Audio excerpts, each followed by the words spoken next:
Como assim? A lei diz que são 2 anos o prazo máximo, que é de 2 anos o prazo máximo de validade, e o Tribunal Superior do Trabalho excede esse prazo por meio de uma súmula? Não é possível. E não é possível porque nos traz uma insegurança jurídica. Faço um link com a observação, são irmãos siameses, o direito do trabalho e a economia. Não há país no mundo que seja bem sucedido se não mantiver e tiver boas relações econômicas, relações de trabalho, perdão. Então, nós temos que saber, sim, que o direito do trabalho não quer empregos, mas ele pode ser mais favorável, pode dar um ambiente que seja mais ensejador de desenvolvimento econômico. E o que faz o TST quando a sua função é de julgar, porque tem um poder que é legislativo e outro que é o poder executivo, ele mistura as funções e se acha na condição de legitimado para criar leis. Esta reforma, insisto, é uma reação a todo esse movimento de propriedade que não trouxe desenvolvimento para ninguém, que não trouxe segurança jurídica nenhuma, que não trouxe vantagem para o trabalhador. Ao contrário, nos trouxe uma instabilidade enorme. Porque chega o cliente no meu escritório e diz, olha, eu tenho tantos reais, 1 milhão, 10 ou 500 reais, quero investir, quero criar apostas, vou fazer uma empresa. Como é que eu faço isso? Eu tenho que dizer assim, olha, isso é muito relativo. Relativo porque se isso tiver uma discussão judicial qualquer e cai numa turma do tribunal, é uma decisão. Se cai no outro, é outra. Bom, então, como é que eu faço? Eu que tenho dinheiro, e dinheiro não entra onde ele não sai, não tem porta de saída, ele não entra. E, portanto, o investimento está represado. Ninguém bota dinheiro com essa insegurança. Por quê? Porque eu vou fazer um acordo com o Sindicato dos Trabalhadores e o TST vai lá no meio de 200 cláusulas que foram equilibradas entre si, de novo a teoria do conglobamento, e vai tirar a 26, a 64 e a 82, porque ele achou que não serve, contrariando inclusive a vontade dos trabalhadores. Isto é inaceitável, isso que faz, no momento político, que nós temos um presidente do ST, ministro Iris Ganda Martins Filho, que é favorável à reforma, encontra amparo no parlamento, por assim dizer, na figura do deputado Rogério Marinho, a reforma toma essa dimensão que toma. E que, em menos de 30 dias, muda o país, muda a nossa vida, muda a vida dos nossos filhos para o futuro. Tem regras, a lei vigerá a partir de 11 de novembro, no que diz respeito ao direito material, porque é um sábado, e 13 de novembro, na segunda-feira, porque o processo começa só na segunda-feira. Nós temos mudanças significativas, insisto, que a Constituição já o fez, e nós estamos tratando de regulamentar a Constituição quando ela diz que tem sim a garantia, o reconhecimento das normas coletivas do trabalho. Isso é um desrespeito com a população que se quer fazer. Há 3 semanas atrás, as associações de magistrados são divididas por regiões. Lá na minha 4ª região, os magistrados do trabalho chamaram alguns ministros a Porto Alegre e na Assembleia Legislativa fizeram um congresso com 700 pessoas assistindo. Lá estava a ministra Adelaide, estava o procurador-geral do trabalho no Brasil, e eu assisti, estava lá, constrangidamente, ao procurador do trabalho, e o verbo foi esse: conclamar os juízes a resistirem à reforma. Como assim? Convocando o aplicador da lei para não aplicá-la. Convocando os juízes a parte do poder do Estado organizado na Constituição para não cumprir a reforma. Saí surpreso, para dizer o mínimo. E não acredito que isso deva ser uma postura própria de um poder. Nós não estamos falando de juízes individualmente. E é uma verdade, essas pessoas que se opõem, juízes, fiscais de trabalho, auditores fiscais, são uma minoria, porém bastante barulhenta. É importante que a gente tenha a clareza, a transparência, a coragem de dizer que isso não é assim, que nós não nos resignamos à vontade de meia dúzia, que acha que maneja os opostos e capital versus trabalho. Não é possível isso. Isso não contribui para nenhuma melhora no nosso ambiente de trabalho. Uma das questões que nós podíamos ver é que o direito do trabalho, se queremos contribuir mais com uma melhora da economia, nós temos que tirar os impostos que incidem sobre o trabalho. Nós pagamos impostos sobre o trabalho. Poucos são os países do mundo que fazem isso. Isso é muito ruim, não é próprio. Eu trabalho e ainda pago imposto. Isso não é correto. E aquilo que houve, que eu chamei e referi para vocês, é o que eu chamo de flexibilidade sob tutela coletiva. Mas a lei, ela vem e assim, ó, só para a gente ter uma ideia de como é missão impossível tratar dos itens da reforma em 30 minutos. Aqui, ó, todos esses são, e não são todos, os aspectos que a gente tem na reforma. Uma reforma, insisto, que mexe em 206 normas, em mais de 100 e tantos artigos. A mudança é profunda. E nós temos mudanças que são no sentido, vou me dedicar a algumas delas, interessantíssimo. Antes disso, quero falar, acho importante que se dê mais um passo na reforma, que é a trazida, a internação da Convenção 87 da Organização Internacional do Trabalho, que fala da liberdade sindical.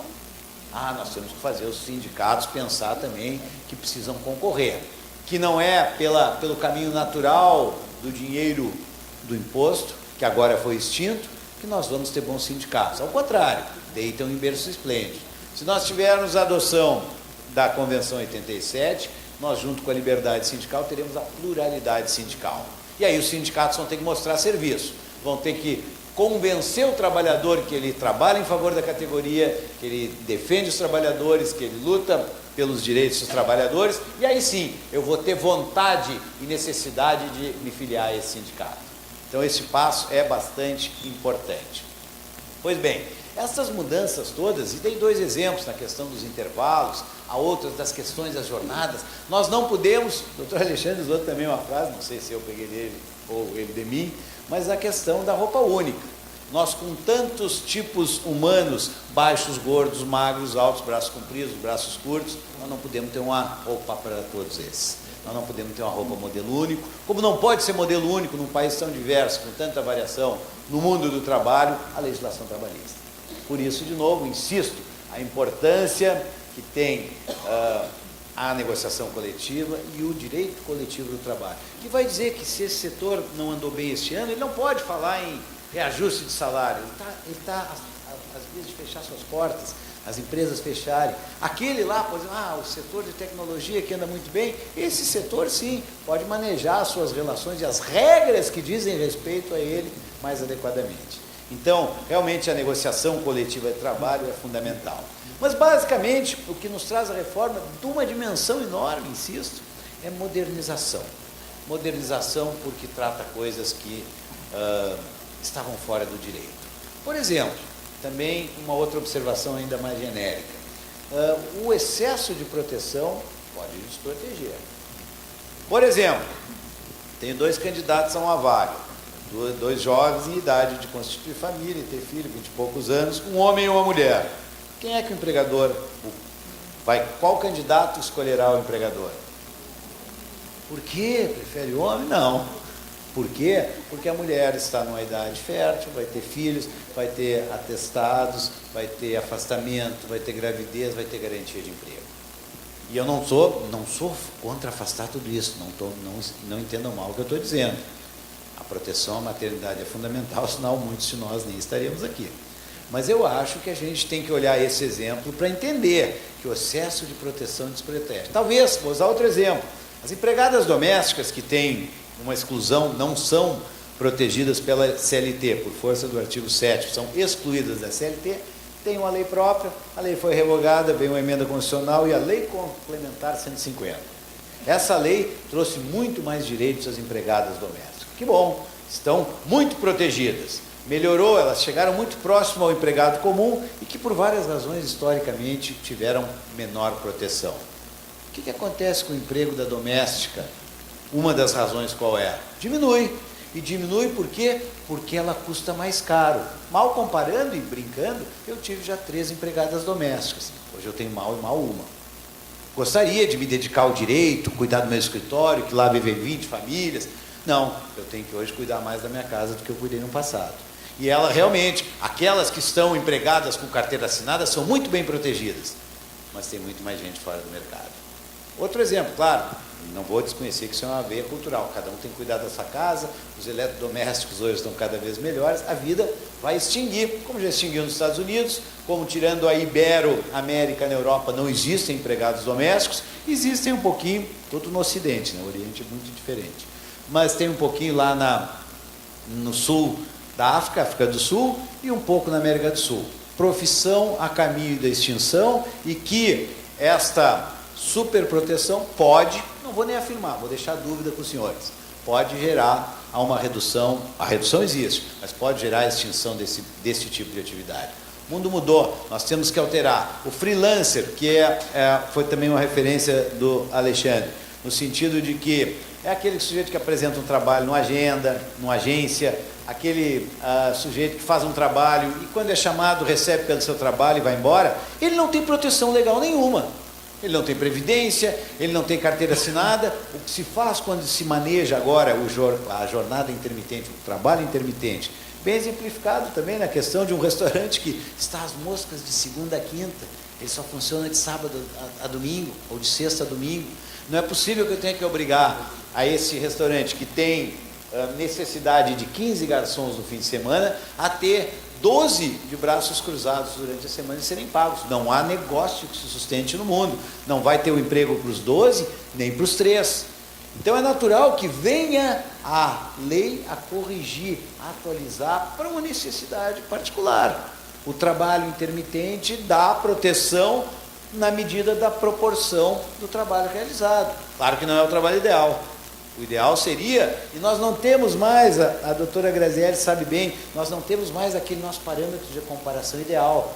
Nós olhávamos para a Europa especialmente, que tem lá o estado de bem-estar social, o welfare state, e dizíamos, aquele é o emprego dos sonhos, todos nós sonhamos. E nós, quem sabe, em algum momento andamos naquela direção, mas nem na Europa existe mais. Na semana retrasada, estivemos lá no Congresso Internacional da Academia Brasileira de Trabalho, o doutor Alexandre fez uma brilhante manifestação de encerramento no Congresso, 3 dias de profunda discussão, que nós vamos fazer aqui em meia hora. 3 dias de profunda discussão e tivemos a oportunidade de escutar um professor uruguaio, o professor Juan Rasso, da Universidade de Montevidéu, e que fez um apanhado das reformas na Iberoamérica, Itália, Espanha e Portugal. E a conclusão é segura. Nossa reforma é tímida perto do que aconteceu na Europa. Onde tinha esse trabalho ideal, que quem sabe, talvez pudéssemos sonhar com ele, mas não existe mais, não existe nem onde ele já existiu, que dirá onde ele nunca chegou a existir, que é o Brasil. Mas na Espanha, por exemplo, nós temos temos convênio lá da minha universidade, faz 29 anos que eu estou na Pontifícia Universidade Católica do Rio Grande, temos convênio com a Universidade de Sevilha, e o magistrado e professor, em algumas referências cruéis. Um desses anos que ele veio aqui, há 5, quando houve a reforma na Espanha, veio com dificuldade econômica, quase não veio, porque linearmente a reforma trabalhista cortou 30% do salário de todo mundo. Mas cortou porque não era mais possível sustentar os salários como estavam. Não quero isso nada, mas eu quero fazer a comparação, que a nossa, em alguma medida, perto do que houve no Velho Mundo, no nosso parâmetro de comparação, a nossa é razoavelmente tímida. Também, no que diz respeito às jornadas de trabalho, nós não podemos mais achar que todo mundo entra às 8, para o meio-dia, sai às 2, sai às 6. Não existe isso, não é mais possível. O mundo é diverso, os trabalhos são diversos, a vida, a geografia de cada um é bastante diferente. Então, essa reforma vem no sentido de facilitar. Por exemplo, qual é o prejuízo que tem que as férias agora podem ser divididas em 3 vezes? Há quanto tempo, talvez a maioria de nós não tire férias de 30 dias? Nem lembro mais. Porque eu não gosto? Não, adoro férias, mas não consigo. A necessidade de trabalho é outra e, portanto, as férias que estão garantidas constitucionalmente, elas só tomam a forma diversa de divisão. Isso me dá uma certa tranquilidade em defender, sim, a reforma. Porque nós fizemos uma reforma dentro de uma hierarquia de leis, a nossa mais poderosa norma é a Constituição Federal. É a base e, ao mesmo tempo, o topo. Mas a reforma protegeu expressamente, lá quando altera o 611A e 611B, diz, isto pode, isso não pode alterar por negociação coletiva. E o que está no não pode? Basicamente, todas as normas previstas no artigo 7º que estão protegidas. Quero dizer com isso que a reforma não tem nada de inconstitucional, protege a Constituição e dá espaço para que, como estamos fazendo agora infraconstitucionalmente, a gente melhore a qualidade das relações de trabalho no país. E digo, mas eu não gostei, tem uma norma que é um exagero, aquela é absurda, uma evidentemente pode ser inconstitucional. O que nós fazemos no dia seguinte? Fazemos uma legislação de novo, infraconstitucional, como é a reforma, e alteramos os exageros. Então nós não temos que ter medo da reforma. Ela garante e dá proteção aos direitos constitucionalmente garantidos. Não é como fez, e talvez o doutor Alexandre saiba, tem um projeto de lei, não na linha do que eu sustento, que os exageros possam ser corrigidos, mas tem um projeto do meu amigo, o deputado Paim, do Rio Grande do Sul, senador Paim, do Rio Grande do Sul, 5. Mas o artigo mais importante diz assim: revoga-se a lei 13.467 da reforma trabalhista. Não é isso que a gente quer. Mas o que eu estou dizendo é que, como estamos falando numa reforma que está manejada no âmbito infraconstitucional, é razoável que, se alguma inconformidade, não gostarmos e entendermos que alguma coisa é imprópria, na semana seguinte um projeto de lei, quem sabe até uma medida provisória corrige. Aliás, medida provisória essa que foi prometida pelo presidente e não aconteceu em alguns aspectos. Quem sabe ele está muito ocupado com outras questões, não tem tempo de pensar no Brasil. Pois bem, então, nesse sentido, algumas situações seríssimas que têm a ver com o volume de processos que nós temos. É inadmissível as relações serem tão litigiosas quanto somos. Será que são todos vigaristas, as relações de trabalho são todas fraudadas, os contratos são mal feitos? Não, não é isso. É uma cultura imprópria e que nós, incluo advogados nisso, somos ou fomos incapazes de não manejar bem as ações. Por quê? Por uma das questões fundamentais que foram corrigidas, a questão da sucumbência. O sujeito hoje está acumulado a loto lá. Eu até tentei na lotérica, antes de pegar o aeroporto, depois de dar aula a manhã inteira, corri para o aeroporto, cheguei lá e pedi um bilhete de loteria, já que hoje está acumulado, e eles, opa, onde é que o senhor vai? Não, vou levar. Não, mas tem que pagar. Não, eu pensei que fosse como na Justiça do Trabalho, que eu faço uma reclamação trabalhista, brincadeira à parte, me desculpe, mas o exemplo é claro, eu faço uma reclamatória trabalhista com pedidos de A a Z, faço com, às vezes, A linha, A Z linha, 40, 50 pedidos, que são uma loteria, porque se eu não ganhar, eu digo assim, olha, que pena, então vou para casa triste porque não ganhei. Mas eu conto com o pneu que fura do carro do empregador, a defesa mal feita por um advogado, e algum dinheiro pode ser que eu receba. Isso não é correto. E agora a regra vem para dizer, olha, nós temos que ter responsabilidade, temos que dizer quanto custam os direitos que eu estou pedindo na ação, e, portanto, isto vai trazer para nós advogados, para os juízes e para as partes, responsabilidade do postular. Mas isso está sendo dito aí, especialmente por juízes, isso é uma agressão ao acesso ao poder judiciário que o artigo 5º da Constituição garante. Não é.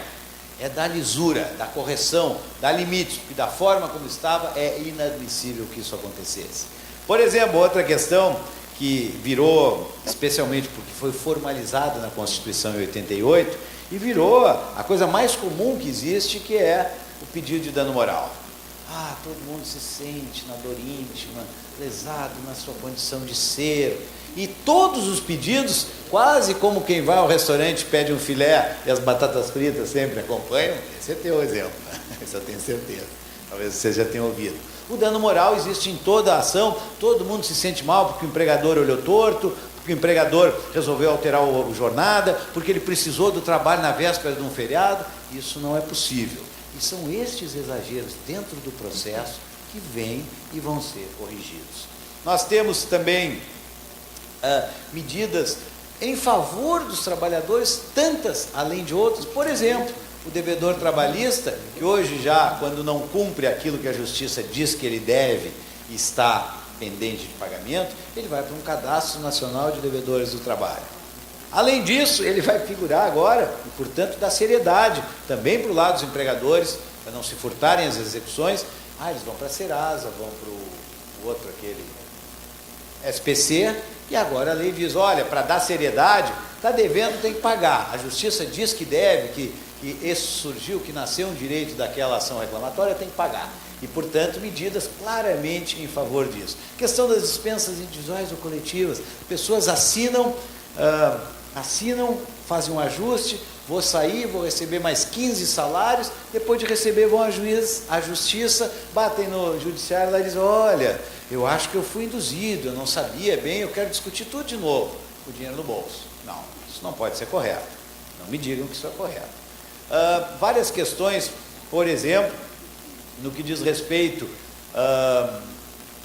à prescrição, não posso viver a vida inteira com uma dívida trabalhista que eu tenho de 30 anos atrás, por exemplo, devia R$50, uma hora o processo tem que acabar, o Estado paga isso, nós todos pagamos isso. Prescrição é essa regra que chega uma hora, passa um tempo, ela bota uma pá de cal e não se trata mais do assunto.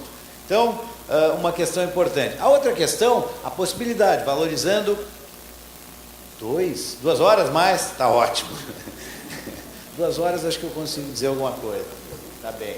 Aliás, isso é óbvio, nas perguntas não há uma apresentação que se faça que não venha 2 ou 3 que a gente tem que parar e pensar.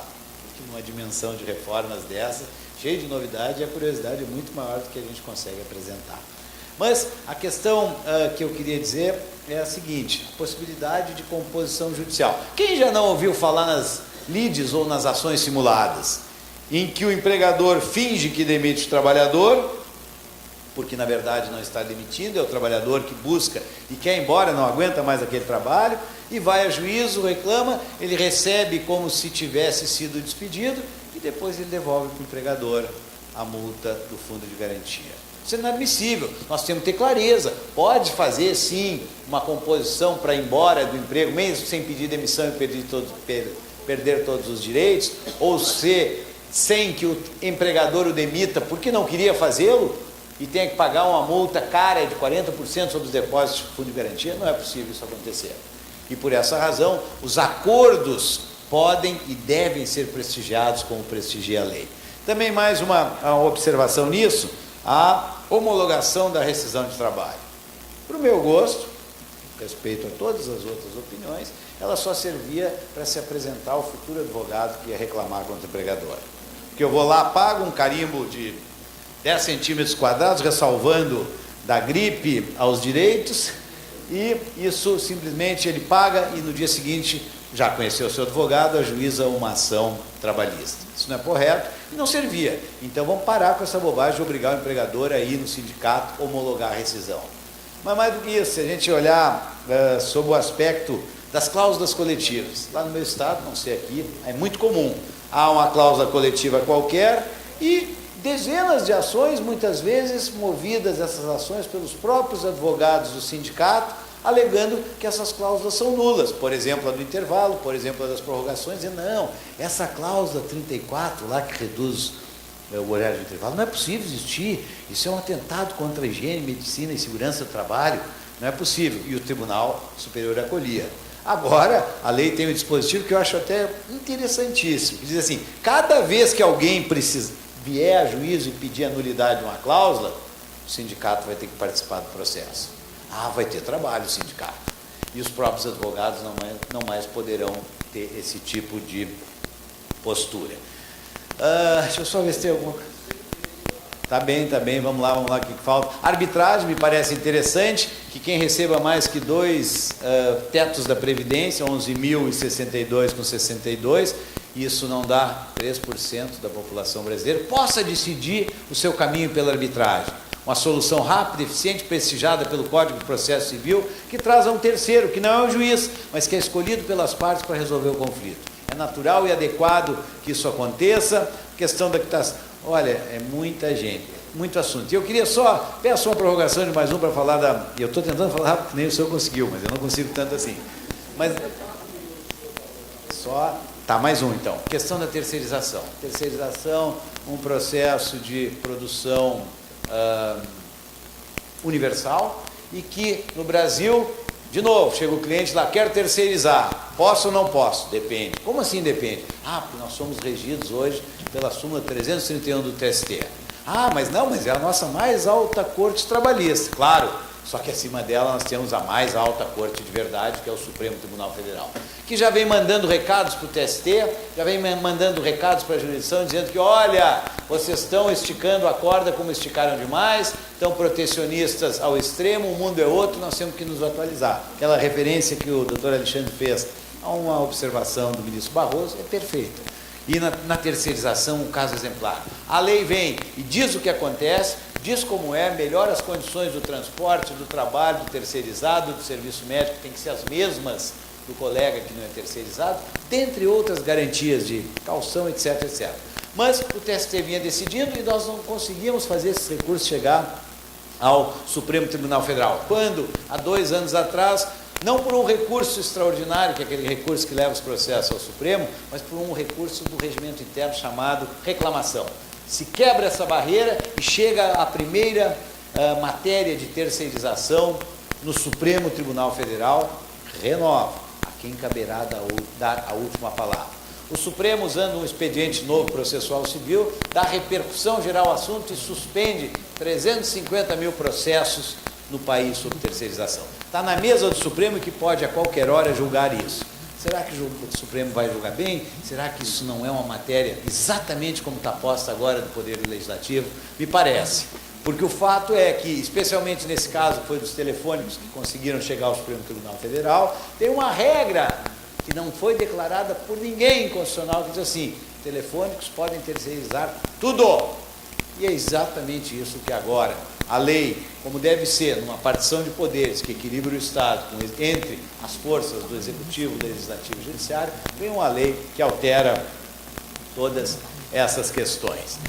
Muita coisa teria a dizer, meu moderador já está aqui de olho grosso para cima de mim, mas nesse tempo é o que foi possível e estou à disposição para as perguntas que quiserem e agradeço a atenção e a oportunidade de estar aqui em Cuiabá com vocês. Muito obrigado.